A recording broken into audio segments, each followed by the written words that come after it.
bonjour à tous et laissez-moi vous souhaiter d'abord la bienvenue sur la RTV. Parlons-en. Aujourd'hui nag ñu ngi wax ci journée internationale de la femme, quinzaine de la femme. Tey soxna yi ñoo aye te soxna buñ koy wax nag mooy lépp franchement si on parle d'éducation dañuy wax ci joxoñ soxna yi directement parce que yàlla moo leen sargal.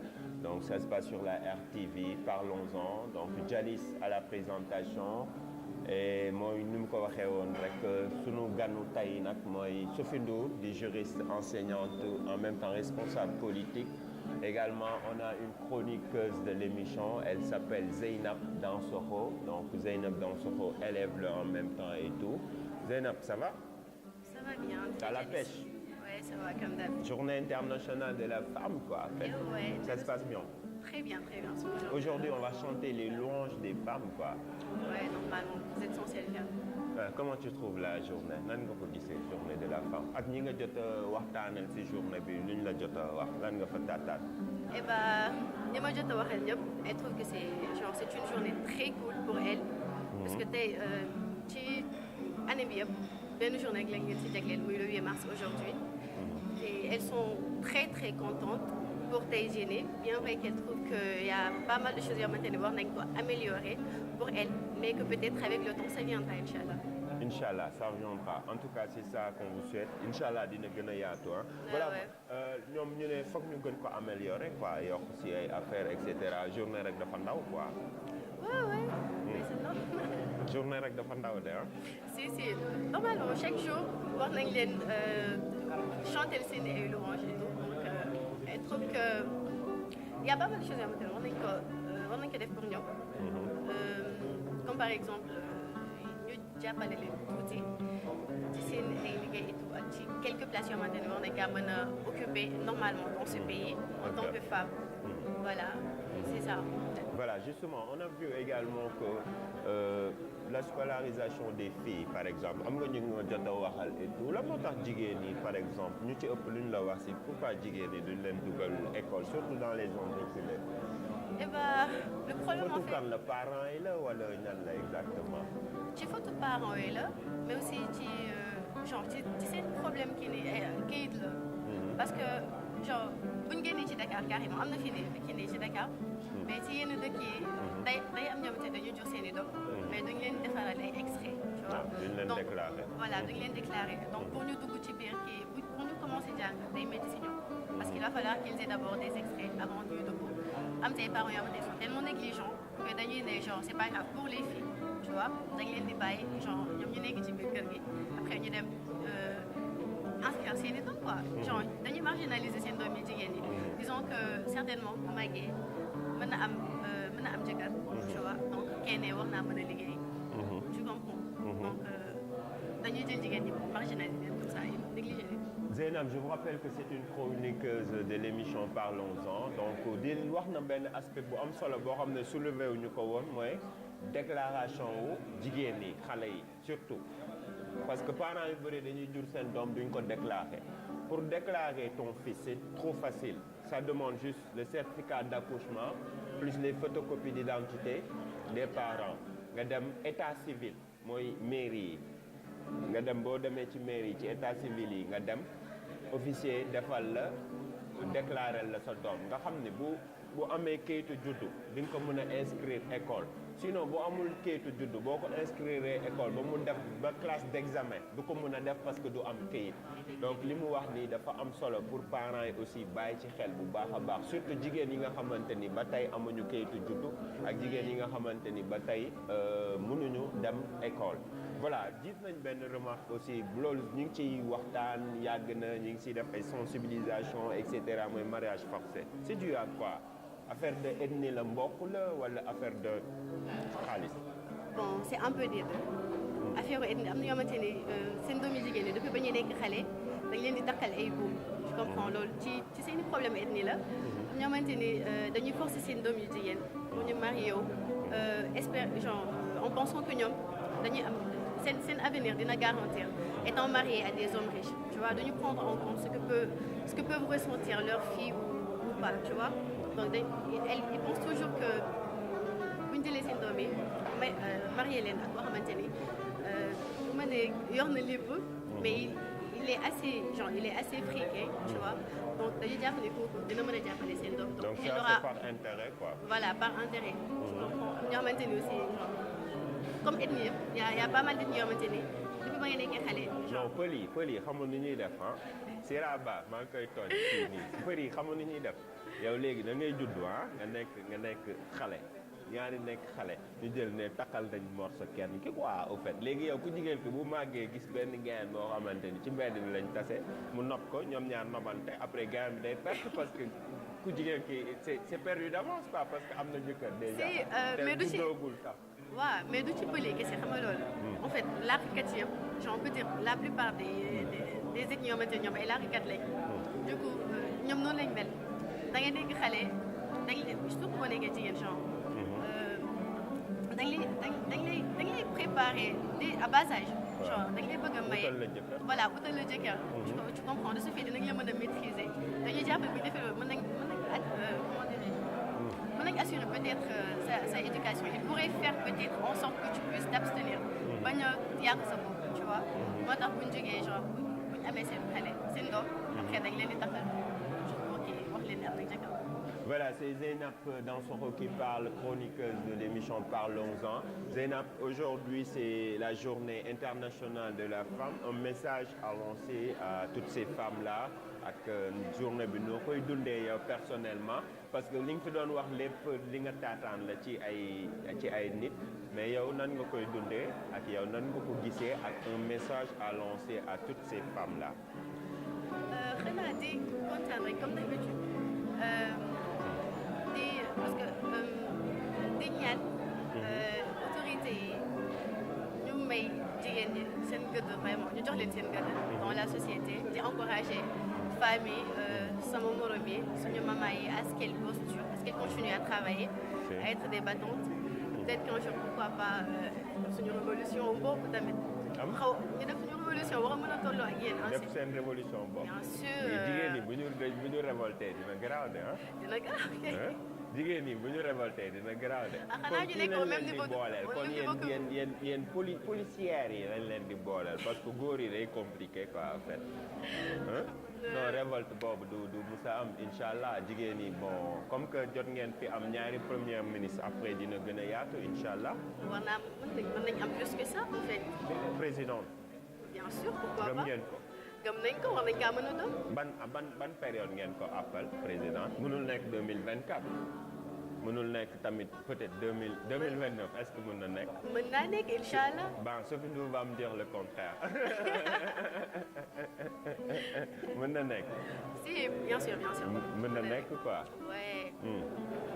ok léegi yow ñu ngi lay jaajëfal bu baax a baax. léegi yéen aussi bon tàggoo bi y'a Barouba qui est là.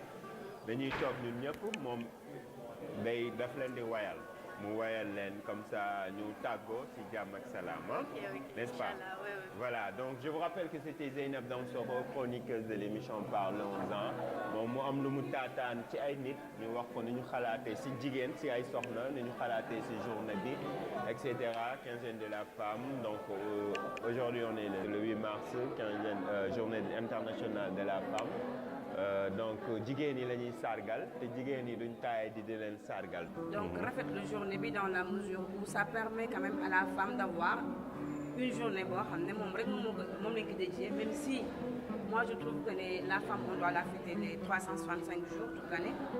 donc di rafetlu surtout journée bi mais aussi également le thème choisi pour cette année. ok d'accord mais maintenant quelles sont les choses à améliorer concernant la journée par exemple parce que des fois ñu gis jigéen ñi ñu ngi koy wax naan quinzaine de la femme c'est pas suffisant pour juste une seule journée at bi yëpp jigéen ñee ko moom et cetera il y a eu beaucoup de suggestions mais quelles sont les choses à améliorer par rapport à votre journée internationale de la femme. Je pense déjà que c'est surtout par rapport au thème choisi. Par exemple, le thème de cette année obéit à un respect boo xam ne c'est important mooy que ça obéit au respect des ODD, notamment le 5e point des ODD qui parle de renforcement des capacités, mais surtout également de l'égalité des sexes. Donc, par rapport aux autres thèmes des autres années, moi je trouve que cette année-ci ça a été bien réfléchi et donc ça participe également à renforcer notamment les différents objectifs qui sont des objectifs à atteindre pour l'horizon 2030. Même si on sait qu'il y a également du chemin à faire. D'accord. Mais on a vu avec Wade, sous l'ère de Wade, on a vu parité, etc., etc. Est-ce que ces genres de choses-là, c'est pas à améliorer, par exemple? Moi, la loi sur la parité, bon, je vais donner une réflexion purement juridique, mais maintenant, ça veut dire que c'est une loi qui n'est pas aboutie. Dans la mesure où aujourd'hui, à l'Assemblée nationale, par exemple, il y a beaucoup de femmes qui sont là-bas, on a résolu le problème de la parité, il y a autant de femmes que d'hommes. Mais est-ce que les femmes qui sont là-bas font le boulot? Il y en a qui ont réussi à exploser, notamment Maître Fatou Touré. Il y a également Aïssatou Tall Sall, aujourd'hui, elles amènent la traque très haute dans les prises de parole, entre autres. Donc, pour nous réfléchir à comment faire et quel type de femmes consolider donc les acquis. La parité, c'est un acquis, mais également il faut la consolider, c'est-à-dire amener les femmes peut-être qu'il faut à la place qu'il faut. Donc, il y a un problème de suivi. Je pense, ça c'est mon impression, c'est ma conviction, que fondamentalement, il faut amener des familles, c'est à la place, parce que fondamentalement, les femmes qu'on amène là-bas sont des familles, ce sont des politiques, mais politiques basées sur une petite réflexion intellectuelle, nous sommes basés plutôt sur ce qu'on appelle l'appartenance politique et la base politique. Et parfois, nous avons une base politique alors que tu n'as peut-être pas les compétences qu'il faut pour pouvoir éventuellement siéger dans cette Assemblée nationale. Donc tout ça, on l'a fait à des fins politiques, quoi, en un mot. C'est ça. En tant que politique, je vais répondre par l'affirmative. Mais en tant qu'intellectuel, je me dis, ça a été quand même un levier très important dans sa mise en œuvre. D'accord. Mais tout à l'heure, vous avez parlé de renforcement de capacité, etc., etc. Mais aujourd'hui, on a vu, il y a beaucoup de filles qui sont des analphabètes, par exemple, qui n'ont pas eu la chance de fréquenter les écoles, par exemple. Qu'est-ce que vous pensez de la scolarisation des filles? Pour la scolarisation des filles, j'aimerais d'abord apporter une petite... Surtout dans les zones reculées, hein. Là-bas c'est catastrophique. D'habitude, les femmes, les filles, ce qui les empêche d'aller à l'école, c'est déjà des problèmes de moyens des parents. Il faut choisir entre le garçon et la fille. La fille, peut-être qu'elle a une possibilité de il faudrait que nous donnions peut-être pour leur assurer un avenir meilleur, mais surtout aussi parce qu'il y a un problème au niveau du monde rural, il y a un problème en fait d'équité et d'égalité des sexes. Alors qu'en ville, il faut reconnaître quand même en ville que l'affaire est régressée, que les xale ñu ngi leen di dugal xale yu jigéen ñu ngi leen di dugal en même temps que les hommes. Aujourd'hui dans les classes, salles de classe, par accident je suis prof d'histoire-géographie, mais dans les classes on voit que les filles... Pourquoi par accident? Parce que ce n'était pas à la base un souhait que j'avais fait, mais je me suis retrouvée prof d'histoire-géographie pour les convictions personnelles que je ne peux pas peut-être étaler ici. Mais pour revenir un peu à ta question,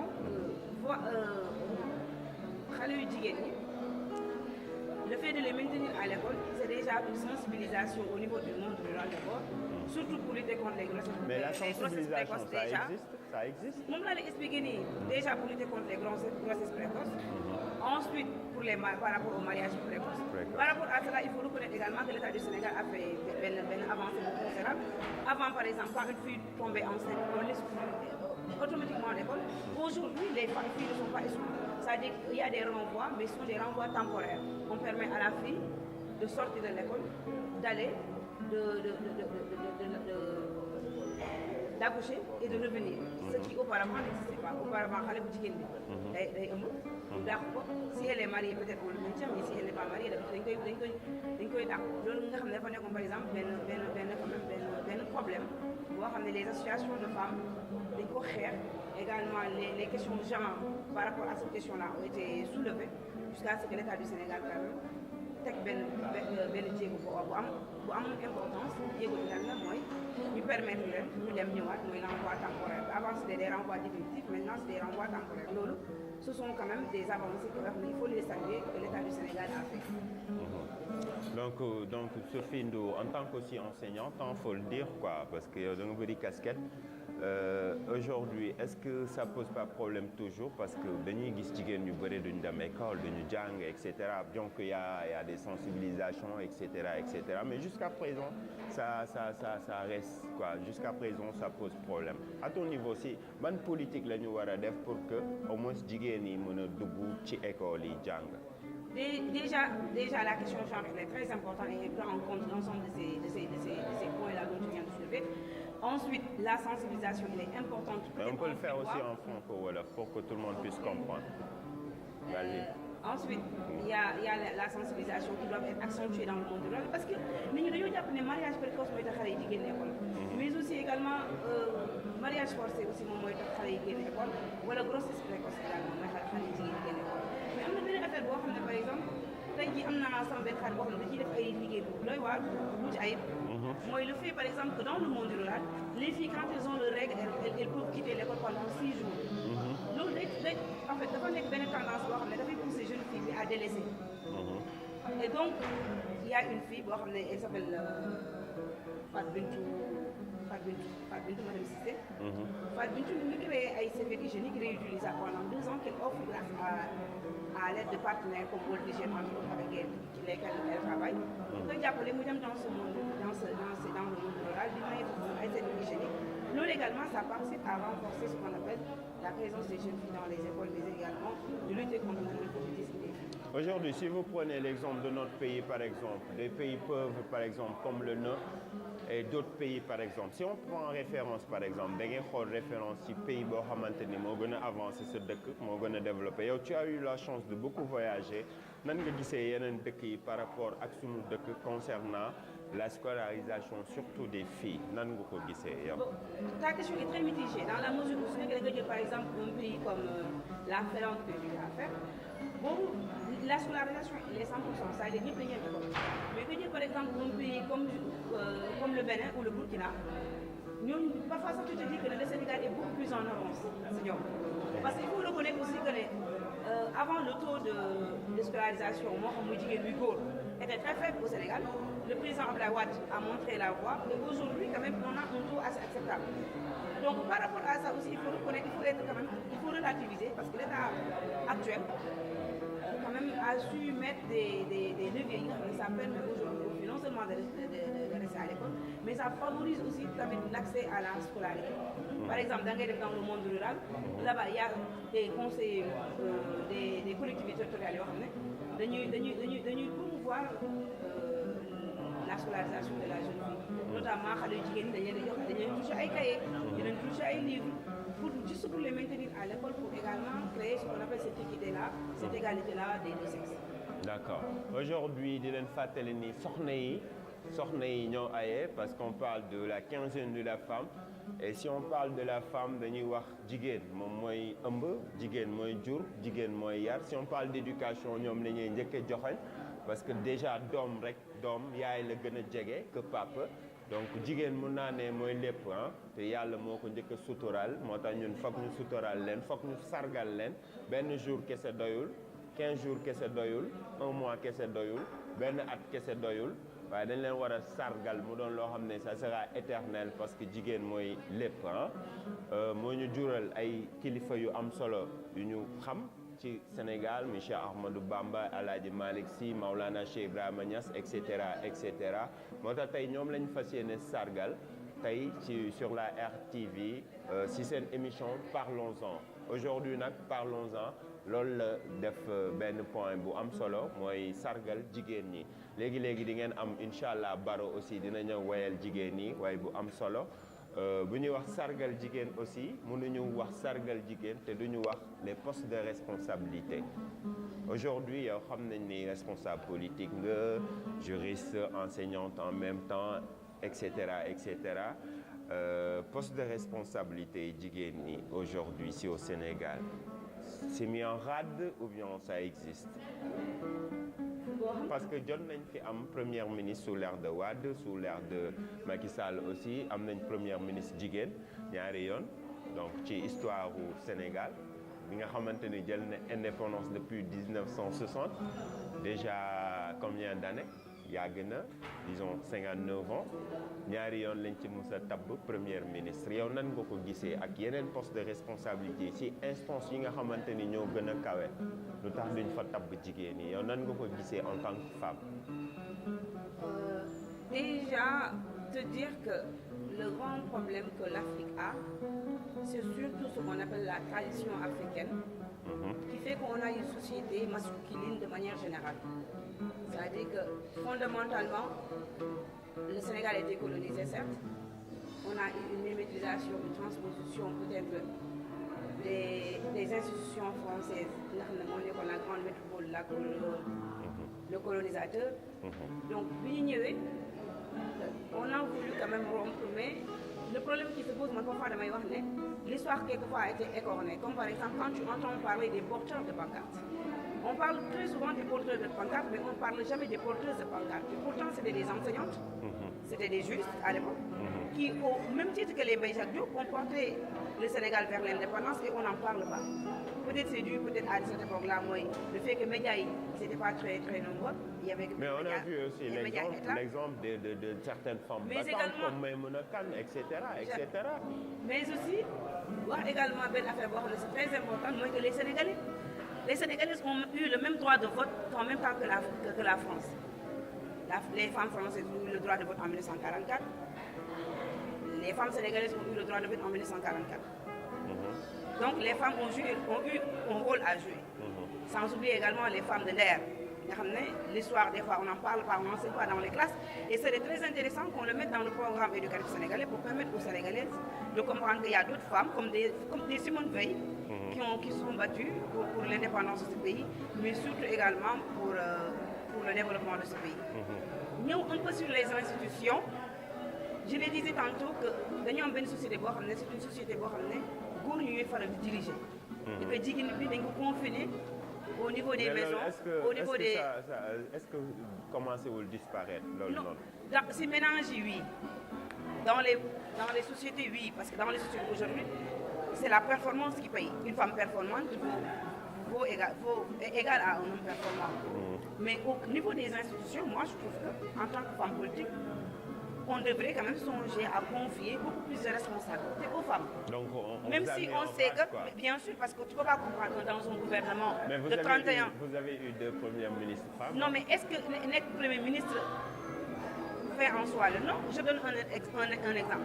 Dans un pays comme la Chili, où ils ont une présente femme, Michelle Bachelet, ils sont donc très développés par rapport à nous. Mais est-ce que les Sénégalais sont préparés à ça, d'avoir une présidente par exemple? Est-ce qu'on est préparé pour ça, les Sénégalais par exemple? Préparé à avoir une femme. Mais si on est préparé à avoir une mère, non, c'est différent. Pourquoi un homme n'est préparé? Non, en fait, aujourd'hui, je vais chanter les louanges de toutes ces femmes-là, toutes ces femmes battantes, etc. Parce qu'aujourd'hui, on parle de la quinzaine de la femme. C'est vrai que Djigéni, Sénégal, même les analphabètes, ça, c'est des femmes battantes. Ils sont à 4 heures du matin, ils sont marché, etc., etc. Mais l'opinion, par exemple, des Sénégalais, par exemple, les Sénégalais lambda, surtout les hommes, est-ce que préparent à ce que nous ayons Djigéni pour les diriger? C'est ce que je te disais tout à l'heure. C'est-à-dire qu'il faudrait que l'État ait déjà posé les jalons avec la parité. D'abord. Ensuite, il faudrait que, du point de vue de l'éducation, on essaye à intégrer ça dans l'éducation des enfants. D'abord. Ensuite, il faudrait que nos dirigeants aient beaucoup plus confiance aux femmes. En quoi faisant? En choisissant ce qu'on appelle les ministères de souveraineté nationale, comme le ministère de l'Intérieur, le ministère, par exemple, des Affaires étrangères, le ministère des Finances. On confie ça à des femmes. Pourquoi? C'est bien beau d'avoir une premier ministre femme. Je ne dis pas les grands ministères, ce sont des ministères de souveraineté internationale. Parce que quand tu dis les grands, automatiquement tu penses que la femme elle est petite. Non. Et automatiquement tu ne donnes pas à la femme. Et automatiquement tu ne donnes pas à la femme. Aujourd'hui, j'étais bel et bien dit tout à l'heure que, j'ai dit tantôt que je vais chanter même les louanges de toutes ces femmes-là. Donc tu me laisses te montrer la voie peut-être à suivre comment. Et je vais mettre quelques notes de musique pour les femmes, à l'honneur des femmes. Quoi, donc il faut me laisser me moi, je suis un féministe, je vous rejoins, il n'y a pas de souci, allez-y. Les femmes ne seront pas, peut-être pas majoritaires, mais au moins on aura quand même 2 quarts du gouvernement qui sera essentiellement constitué de femmes. Il y a des femmes qui sont dans le gouvernement, elles font un excellent travail, mais est-ce que c'est suffisant pour un État qui veut se développer? Donc vous voulez plus? Il ne s'agit pas de qu'on veut plus, parce que vouloir plus et ne pas avoir les moyens, c'est une chose. C'est-à-dire qu'on veut des femmes qu'il faut à la place qu'il faut. Okay. Il y a des hommes qui sont à la place, qui occupent des postes, qui véritablement, tu te confies ça à des femmes, mais tu te rends compte que ces femmes-là feront beaucoup plus de résultats. J'en suis convaincue. si la FIFA confie son secrétariat général à une femme, si la Fédération internationale de football confie son secrétariat général à une femme, c'est parce que véritablement la femme peut faire quelque chose. Ok. Ça c'est mon intime conviction. Par rapport au thème de cette année, qui est quand même sous le sceau de penser équitablement, bâtir intelligemment, innover pour le changement, qui est la thématique en fait de cette année, de ce 8 mars 2019. Man dama am lu ma doon lancé à l'endroit des autorités de ce pays, mais surtout également à l'endroit du maire de la commune, mooy qu'il faudrait également qu'ils réfléchissent à des voies et moyens yoo xam ne dina permettre en fait à faire progresser l'égalité des sexes, dina mën a promouvoir l'autonomisation des femmes et des filles, mais surtout également dans le domaine de la protection sociale des femmes, parce que quand même il faut reconnaître que la femme et l'enfant c'est la catégorie vulnérable. Il faudrait également que nous songions à mettre en fait sur pied des projets, ce sont des projets d'accompagnement à l'endroit de ces femmes-là, et également pour respecter au moins le thème de cette année, je viens de le dire tout à l'heure. Remercier également l'État du Sénégal pour les efforts fournis jusque-là, même si je trouve que ce sont des efforts également à renouveler et à consolider, et également à parfaire, à améliorer. Remercier également la RTV, de promouvoir non seulement Commune Vue avec toutes les réalisations qui ont été faites par l'État, également par le maire, c'est-à-dire par la collectivité territoriale, mais aussi lance un message à l'égard des femmes, leur dire que le combat est loin d'être terminé, qu'aujourd'hui, par exemple, l'objectif, le 5e objectif des ODD, c'est un objectif que nous le concernait et qu'il sera très difficile d'arriver à 100%, de réussir en fait le 100% de cet objectif-là, c'est-à-dire avoir ce qu'on appelle un pays où il y a ce qu'on appelle un 50-50. Mais il y a aujourd'hui quand même toutes les associations de femmes qui œuvrent pour cela, l'association des femmes juristes, également Awulen, diriger également des activités au sein dans le monde rural. Si nous continuons, on va aboutir on va atteindre l'objectif. Même si nous atteindrons à 50, au moins qu'on l'atteint à un 49-50, c'est ça l'objectif, le message que j'avais à lancer aux femmes, mais également d'être peut-être également beaucoup plus entreprenante et également de montrer un autre visage de la femme. Nous politique, nous devons pour mobilisation, qu'on mobilise, mais également qu'on puisse également assurer ce qu'on appelle les débats, également qu'on puisse assurer également l'égalité également sur les prises de parole, mais aussi également asseoir un bon leadership politique. Personnellement, c'est également pour changer le visage des femmes dans la politique, mais également dans la société, aussi, surtout dans les ménages, parce que les femmes sont juste balai fobère de marche de Togal. Nous avons une prise de parole, nous avons une prise de décision, nous avons également un objectif pour nous dans cette vie-là. L'objectif c'est quoi? C'est tout simplement de faire de la femme un modèle de développement, de montrer que la femme doit être ce qu'on appelle le levier du développement, également le levier d'un Sénégal émergent. Merci beaucoup. C'est Sophie Nour qui parle, responsable politique, juriste, enseignante, voilà. Voilà, merci à tous les téléspectateurs de la RTV. Dylan Fatelini, aujourd'hui, nous avons journée internationale de la femme, 15e de la femme. On avait comme invité Sophie Nour, des responsables politiques, en même temps juriste, enseignante également. On avait aussi la chroniqueuse Zeynab Dansoro. Moom it jot nañu waxtaan ci ay points yu bëre comme ñoom lu ñu gisee seen journée lan lañ ci war a améliorer mariage forcé yi nga xamante ni ça existe toujours, la scolarisation également des filles. On a parlé également des postes de responsabilité pour soxna yi, Zeynab am na ñu mu jot a waxal ñu wax ko seen xalaat ci jigéen yi nga xamante ni sax déclaré wu ñu leen wala boog tax mënuñu dem école et cetera donc di waxtaan bu am solo également ak Sophie Ndour donc waxtaan bu yaatu ak moom parce qu'elle parle en connaissance de cause lu muy wax xam na ko bu baax a baax donc di leen bëggee bu baax a baax ci teewlu bi di leen wax ni on va se quitter avec Barouba di artiste bu mën li muy def di franchement il a une très belle voix et puis boo leen ko seetaanee scène rek da ngeen di daanu parce que il est pétri de talent c'est une bête de scène franchement moom moon fas yéene wayal soxna yi bu baax a baax di leen fàttali ne également dañ nekk en même temps en partenariat avec Brioche Dorée bu nekk fii en face commissariat bu Parcelles Assainies di bëggee bu baax a baax Laye Diop le gérant donc ñu ngi leen di jaajëfal bu baax a baax ci teewlu bi et on va se quitter avec quelques notes de guitare avec Barouba. Aujourd'hui on va chanter les louanges des femmes jigéen yi lu ñu leen di wax mooy jërëjëf one love.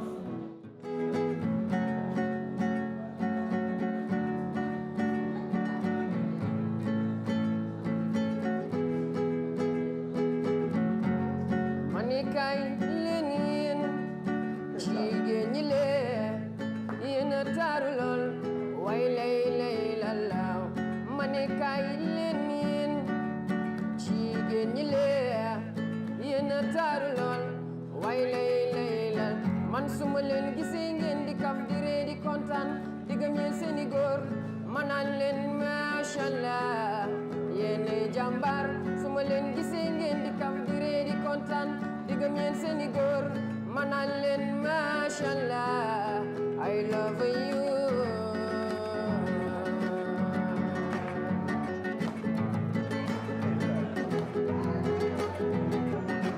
ma ne kaay leen yéen a taaru lool waaye lay la laaw ma ne kaay leen yéen jigéen ñi lee yéen a taaru lool waaye lay la laaw waana jigéen ñi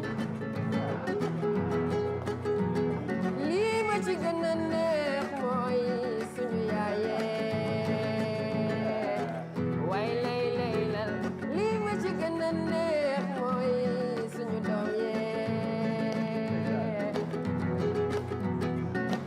ci gën a neex mooy suñu maam yeey waaw li ma ci gën a neex mooy suñu soxna yeey ma ne kaay leen yéen jigéen ñi leen yéen a taaru lool waaye lay la laaw ma ne kaay leen yéen jigéen ñi leen yéen a taaru lool waaye lay la laaw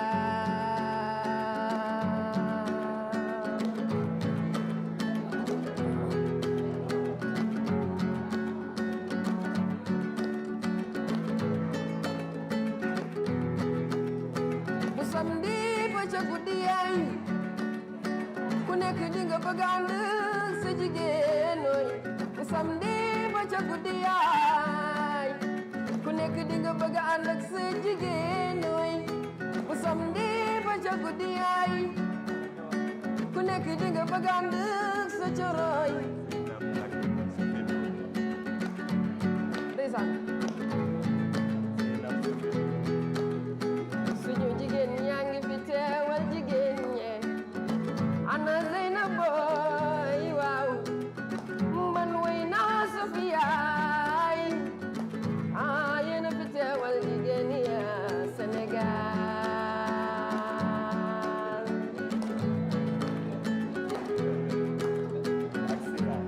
ana siraay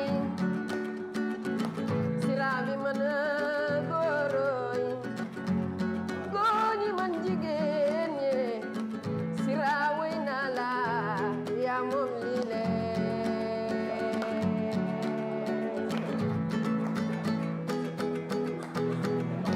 ma ne kaay leen yéen jigéen ñi leen yéen a taaru lool waaye lay la laaw ma ne kaay leen yéen jigéen ñi leen yéen a taaru lool way lay lay